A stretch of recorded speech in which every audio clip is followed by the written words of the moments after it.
ರೇಣುಕಾಸ್ವಾಮಿಯವರ ಪ್ರಕರಣದಲ್ಲಿ ಇನ್ವೆಸ್ಟಿಗೇಷನ್ ಇನ್ನೂ ಮುಂದುವರೆದಿದೆ. ಸೊ ಇದರಲ್ಲಿ ಒಬ್ಬರು ಪೊಲೀಸ್ ಅಧಿಕಾರಿಗಳು ತುಂಬ ಸ್ಟ್ರಿಕ್ಟಾಗಿ ಇನ್ವೆಸ್ಟಿಗೇಷನ್ ನಡೆಸ್ತಾ ಇದ್ದಾರೆ. ಸೊ ಕೆದಕಿದಷ್ಟು ಇನ್ನಷ್ಟು ವಿಷಯಗಳು ಹೊರಗೆ ಬರ್ತಾ ಇದೆ. ಹಾಗೆ ಇನ್ನಷ್ಟು ಅಪರಾಧಿಗಳು ಇದರಲ್ಲಿ ಆ್ಯಡ್ ಆಗ್ತಾ ಹೋಗ್ತಾ ಇದ್ದಾರೆ. ಸೊ ದರ್ಶನ್ ಅವರು ಇದರಲ್ಲಿ ಭಾಗಿಯಾಗಿದ್ದಾರಾ ಇಲ್ವಾ ಇನ್ನೂ ಕಾದು ನೋಡಬೇಕಾಗಿದೆ. ಬಟ್ ಎವಿಡೆನ್ಸ್ ಸ್ಟ್ರಾಂಗ್ ಆಗಿದೆ ದರ್ಶನ್ ಅವರ ವಿರುದ್ಧ ಅಂತ ಹೇಳಲಾಗಿದೆ. ಎಲ್ಲ ಸಾಕ್ಷಿಗಳನ್ನ ಕಲೆ ಹಾಕಿದ್ದಾರೆ ಪೊಲೀಸವರು. ದರ್ಶನ್ ಅವರು ಹೇಳೋ ಪ್ರಕಾರ ಕೊಲೆ ಆದಾಗ ನಾನು ಅಲ್ಲಿ ಇರಲಿಲ್ಲ, ರೇಣುಕಾಸ್ವಾಮಿಗೆ ದುಡ್ಡು ಕೊಟ್ಟು ನಾನು ಅಲ್ಲಿಂದ ಹೊರಟ್ಬಿಟ್ಟೆ ಅಂತ ಹೇಳಿದ್ದಾರೆ. ಹಾಗೆ ಪವಿತ್ರ ಗೌಡ ಅವರು ಕೂಡ ನಾವು ಕೊಲೆ ಆದಾಗ ಅಲ್ಲಿರಲಿಲ್ಲ ಅಂತ ಹೇಳಿದ್ದಾರೆ. ಬಟ್ ಇನ್ವೆಸ್ಟಿಗೇಷನಲ್ಲಿ ಪೊಲೀಸರು ಹೇಳ್ತಿರೋ ಪ್ರಕಾರ ಅವರು ಇದ್ದರು ಅಂತ ಸಾಕ್ಷಿಗಳು ಸಿಕ್ಕಿದೆ ಅಂತ ಹೇಳ್ತಾ ಇದ್ದಾರೆ. ಸೊ ಕಾದು ನೋಡಬೇಕಾಗಿದೆ ಅವರಿಬ್ಬರು ಕೊಲೆ ಆದಾಗ ಆ ಸ್ಥಳದಲ್ಲಿ ಇದ್ರಾ ಏನು ಅಂತ. ಸೊ ಸದ್ಯಕ್ಕೆ ಎಲ್ಲರೂ ಕೂಡ ಈ ಕೊಲೆ ಪ್ರಕರಣದಲ್ಲಿ ಯಾರ್ಯಾರು ಭಾಗಿಯಾಗಿದ್ರು ಅವರೆಲ್ಲರೂ ಕೂಡ ಪರಪ್ಪನ ಅಗ್ರಹಾರದಲ್ಲಿ ಇದ್ದಾರೆ. ಸೊ ನೋಡೋಣ ಈ ಕೇಸ್ ಎಲ್ಲಿಗೆ ಹೋಗಿ ಮುಟ್ಟುತ್ತೆ, ಯಾರು ಅಪರಾಧಿಗಳು ಯಾರು ನಿರಪರಾಧಿಗಳು ಅಂತ ಕಾದು ನೋಡಬೇಕಾಗಿದೆ. ಹಾಗೆಯೇ ಈ ವಿಷಯ ಹೇಳಬೇಕು ಅಂತಂದರೆ ಇಲ್ಲಿ ಕೊಲೆ ಆಗಿರೋ ವಿಷಯ ಹೊರಗೆ ಬರ್ತಾ ಇದೆ, ಜಾಸ್ತಿ ಚರ್ಚೆ ಆಗ್ತಾ ಇದೆ. ದರ್ಶನ್ ಅವರು ಮಹಾನಟ ಅವರು ಇದರಲ್ಲಿ ಭಾಗಿಯಾಗಿರೋದು ತುಂಬ ದೊಡ್ಡ ಸುದ್ದಿ ಮಾಡ್ತಾ ಇದೆ. ಬಟ್ ಇನ್ನೊಂದು ಕಡೆ ಸುದ್ದಿ ಇತ್ತೀಚಿನ ದಿನಗಳಲ್ಲಿ ಸೌಂಡ್ ಮಾಡ್ತಾ ಇರೋದು ಏನಂತಂದರೆ ರೇಣುಕಾಸ್ವಾಮಿ ಅವರು ತುಂಬ ಜನ ಹುಡುಗಿರಿಗೆ ತುಂಬ ಜನ ನಟಿಯರಿಗೆ ಅಶ್ಲೀಲವಾದ ಮೆಸೇಜ್ನ ಮಾಡ್ತಾ ಇದ್ರಂತೆ. ಸೊ ಅಕೌಂಟು ಯಾವಾಗ ಒಂದು ನ್ಯೂಸ್ ಪೇಪರಲ್ಲಿ ಗೊತ್ತಾಗುತ್ತೆ ಈ ಅಕೌಂಟಿಂದ ಮೆಸೇಜ್ ಹೋಗಿತ್ತಂತೆ ಪವಿತ್ರ ಗೌಡ ಅವ್ರಿಗೆ ಅಂತ. ಸೊ ಆ ಅಕೌಂಟ್ನ ತುಂಬ ಜನ ಚೆಕ್ ಮಾಡಿದಾಗ ಆ ಅಕೌಂಟಿಂದ ಅವ್ರಿಗೂ ಕೂಡ ಮೆಸೇಜಸ್ ಹೋಗಿತ್ತಂತೆ. ಸೊ ಅಕೌಂಟ್ ನೇಮ್ನ ನೋಡಿದ ತಕ್ಷಣ ಎಲ್ಲರೂ ಕೂಡ ಚೆಕ್ ಮಾಡ್ಕೊಂಡಿದ್ದಾರೆ. ಕೆಲವೊಬ್ಬರು ಇನ್ಸ್ಟಾಗ್ರಾಮ್ ರೀಲ್ಸ್ ಮಾಡ್ತಾ ಇರ್ಬೋದು, ನಟಿಯರಾಗಿರ್ಬೋದು, ಸ್ವಲ್ಪ ಜನ ಚೆಕ್ ಮಾಡ್ಕೊಂಡಿದ್ದಾರೆ. ಅದಾದ ನಂತರ ಆ ಅಕೌಂಟಿಂದ ತಮಗೂ ಕೂಡ ಮೆಸೇಜ್ ಬಂದಿದೆ ಅಂತ ತಮ್ಮ ಅಕೌಂಟ್ ಸ್ಟೋರಿಲಿ ಹಾಕ್ಕೊಂಡಿದ್ದಾರೆ.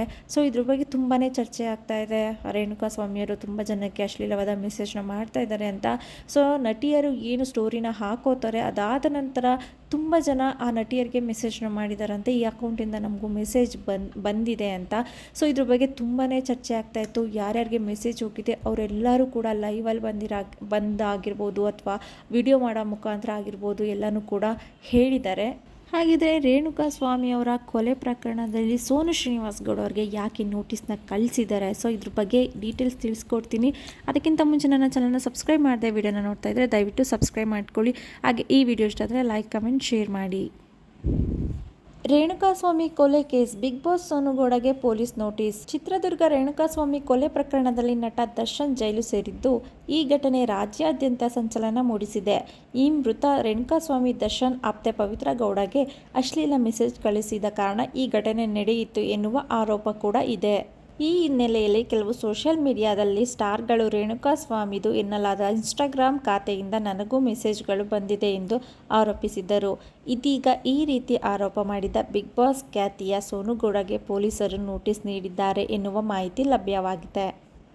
ಈ ಬಗ್ಗೆ ಸ್ವತಃ ಸೋನುಗೌಡ ಹೇಳಿಕೊಂಡಿದ್ದಾರೆ. ರೇಣುಕಾಸ್ವಾಮಿ ನನಗೂ ಕೂಡ ಮೆಸೇಜ್ ಮಾಡಿದ್ದರು ಅಂತ ಹೇಳಿದ್ದೆ. ನಾನು ಈ ವಿಚಾರವಾಗಿ ಮಾತನಾಡಿರುವುದಕ್ಕೆ ನನಗೆ ಪೊಲೀಸರಿಂದ ನೋಟಿಸ್ ಬಂದಿದೆ. ಒಂದು ಹುಡುಗಿ ಆದ ಮೇಲೆ 100 ಜನ ಕಮೆಂಟ್ ಪಾಸ್ ಮಾಡಿಯೇ ಮಾಡುತ್ತಾರೆ. ನನಗೂ ಈಗಾಗಲೇ ನೋಟಿಸ್ ಬಂದಿದೆ. ಹೋಗಿ ಮಾತನಾಡಬೇಕು ನಾನು. ಯಾವುದೋ ಅಕೌಂಟ್ ರೇಣುಕಾಸ್ವಾಮಿ ಅವರದ್ದೇ ಎನ್ನುತ್ತಿದ್ದಾರೆ. ಅದು ಅವರದೇ ಆಗಿದ್ದರೆ ರೇಣುಕಾಸ್ವಾಮಿ ಸರ್ ಅವರಿಂದಲೇ ನನಗೆ ಮೆಸೇಜ್ ಬಂದಿದೆ. ಅವರಲ್ಲ ಅಂದರೆ ಬೇರೆ ಅಕೌಂಟ್. ನನಗೆ ಸ್ಪಷ್ಟತೆ ಇಲ್ಲದೆ ನಾನು ಮಾತನಾಡಿರಬಹುದು. ಅವರದೇ ಅಕೌಂಟ್ ಅಂತ ಕೇಸ್ ದಾಖಲಾಗಿದೆಯಂತೆ ಎಂದರು. ನಾನಂತ ಮಾತ್ರವಲ್ಲ, ಈ ಬಗ್ಗೆ ಮಾತನಾಡಿರುವ ಎಲ್ಲರಿಗೂ ನೋಟಿಸ್ ಹೋಗಿಯೇ ಹೋಗುತ್ತದೆ. ಒಬ್ಬ ಪೊಲೀಸ್ ಅಧಿಕಾರಿ ಯಾರಿದ್ದಾರೆ ಅವರು ಸರಿಯಾಗಿ ಈ ಪ್ರಕರಣದ ತನಿಖೆ ನಡೆಸುತ್ತಿದ್ದಾರೆ ಎನ್ನುವುದು ಇದರಿಂದಲೇ ಗೊತ್ತಾಗುತ್ತದೆ. ನಾವು ಮಾತನಾಡಿರುವುದಕ್ಕೆ ನಮಗೂ ವಿಚಾರಣೆಗೊಳಪಡಿಸುತ್ತಾರೆ ಎಂದು ಹೇಳಿದರು. ಇನ್ನು ರೇಣುಕಾಸ್ವಾಮಿ ಕುಟುಂಬದ ಬಗ್ಗೆ ಮಾತನಾಡಿದ ಸೋನುಗೌಡ, ನಾವೀಗ ಏನೇ ಮಾತನಾಡಿದರೂ ರೇಣುಕಾಸ್ವಾಮಿ ಕುಟುಂಬಕ್ಕೆ ನಾವೇನು ಮಾಡಲು ಆಗುವುದಿಲ್ಲ. ಅವರು 5 ತಿಂಗಳ ಗರ್ಭಿಣಿ, ಆದರೆ ಅವರ ಬಗ್ಗೆಯೂ ಯೋಚನೆ ಮಾಡಬೇಕು, ನೋಡೋಣ ಎಂದರು.